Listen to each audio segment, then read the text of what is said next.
Chapter 31, on disregarding creatures to find the Creator. Lord, I am in much need of a still greater grace, if I am to arrive at that state where it would be beyond the power of any creature to stand in the way of my progress. As long as anything deters me, I cannot fly freely to you like the person who said, "If only I had wings like a dove, so that I could fly away and be at rest." Who can be more at rest than the person of single intention? And who has greater freedom than the person who desires nothing in this world? Persons should therefore rise above all creatures, and perfectly forgetting themselves, elevate their minds and see that there is nothing in all creation like you, the Creator of all. Unless human beings are detached from all created things, they will not be free to make divine things their goal.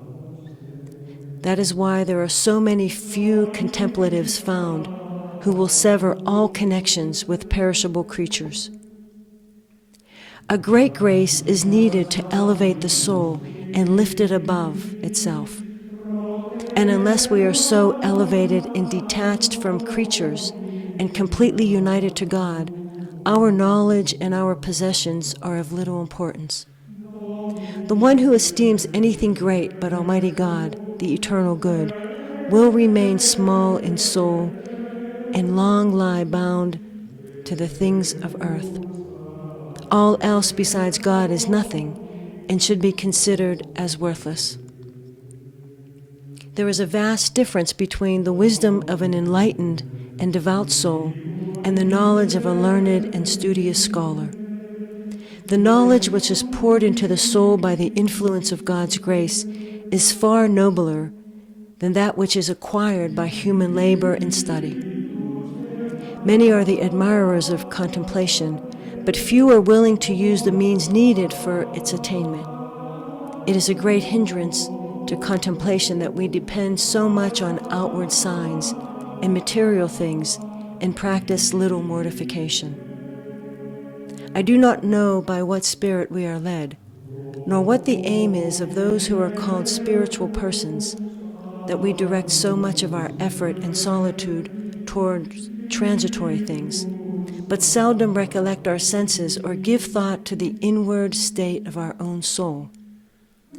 The sad fact is that after a short period of meditation, we become involved in the external actions of everyday life, without pausing to examine our conscience concerning all that we do. We pay no attention where our affections lie, nor do we have sorrow for our lack of pure intention and the sinfulness of our deeds.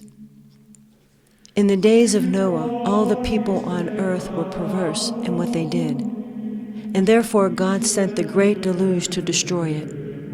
As long as our intentions are corrupt, so too will be the actions which follow, for they indicate our lack of inward strength. From a clean heart comes the fruit of a good life. Many inquire after the deeds of others, but they have little regard for the zeal and intention with which they did them. They ask whether they are strong, wealthy, handsome, good writers or singers, industrious workers, but whether they are poor in spirit, patient, humble, and live a devout interior life is of little or no consequence to them. Nature looks at the exterior of a person, but grace turns itself to the inward intention of the act. Nature is often mistaken, but grace trusts in God and is not deceived.